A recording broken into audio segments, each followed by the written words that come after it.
Welcome to Juju TV. Ramapuram అనే ఒక గ్రామం ఉండేది. ఆ ఊర్లో రాము అనే ఒక పిల్లాడు ఉండేవాడు. తనకి స్కూలుకి వెళ్ళడానికి ఎప్పుడూ ఇష్టం ఉండేది కాదు. అలానే పెద్దవాళ్ళని, తన స్నేహితుల్ని ఎప్పుడూ ఏడిపిస్తూ ఉండేవాడు. ఆ గ్రామానికి పక్కనే ఆనుకున్న అడవిలో ఒక బావి ఉండి, ఆ బావిలో ఎప్పుడూ పొగలు వస్తూ ఉండేవి. ఒకరోజు ఆ ఊరి పెద్దలు గ్రామంలోని పిల్లలందరినీ పిలిచి, పిల్లలు, అడవిలో ఉన్న ఆ బావి దగ్గరకు మీరు అస్సలు వెళ్ళకండి. అది మీరు వెళ్ళి మీ పేరు చెబితే మళ్ళీ తిరిగి మీ పేరు చెబుతుంది. సరేనా? అక్కడే ఉన్న రాము ఆ మాటలు విని, ఇవన్నీ కథలు. అసలు అక్కడ దెయ్యం లేదు, భూతం లేదు. ఈ రోజు రాత్రికి నేను వెళ్ళి చూస్తాను. నా పేరు గట్టిగా చెబుతాను. అక్కడ దెయ్యమున్నా భూతమున్నా దాని పని పడతాను. అలా తనతో పాటు ఉన్న పిల్లలందరికీ చెప్పి రాము ఒక లాంతర్ని తీసుకుని ఆ రోజు రాత్రి అడవిలోకి బయలుదేరాడు.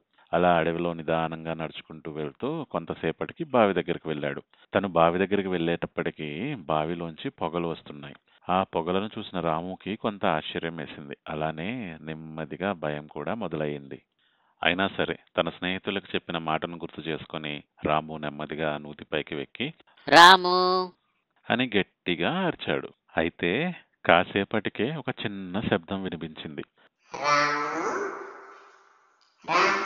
అని వినిపించింది.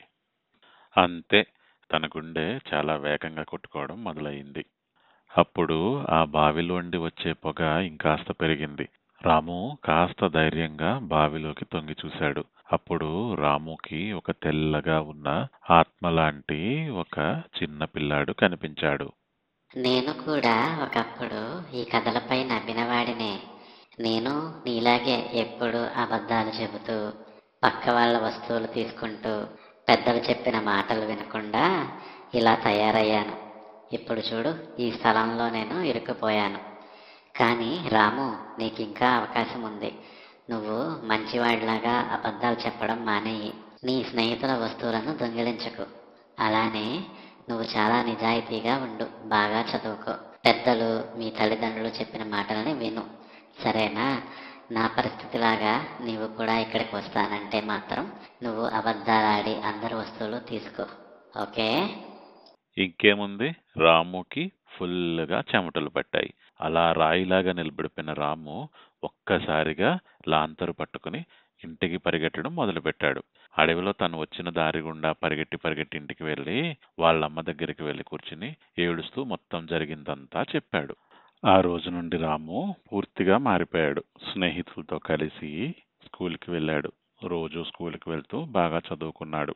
అలాగే పెద్దవాళ్ళకి తనకు సాధ్యమైనంత వరకు సాయం చేశాడు.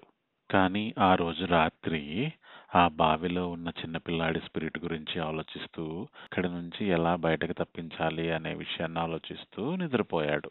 పిల్లలు, రాములాగా మీకు ఆ పొగలు వచ్చే నూతిని చూడాలనుందా? హాయ్ ఫ్రెండ్స్, నేను మీ రాముని. నా స్టోరీ మీకు బాగా నచ్చిందనుకుంటున్నాను. మరి ఛానల్కి సబ్స్క్రైబ్ చేయొచ్చు కదా. ఇప్పుడే ఛానల్కి సబ్స్క్రైబ్ చేయండి. అలానే వీడియోని లైక్ చేసి మీ స్నేహితులతో షేర్ చేసుకోండి. సరేనా? Thank you.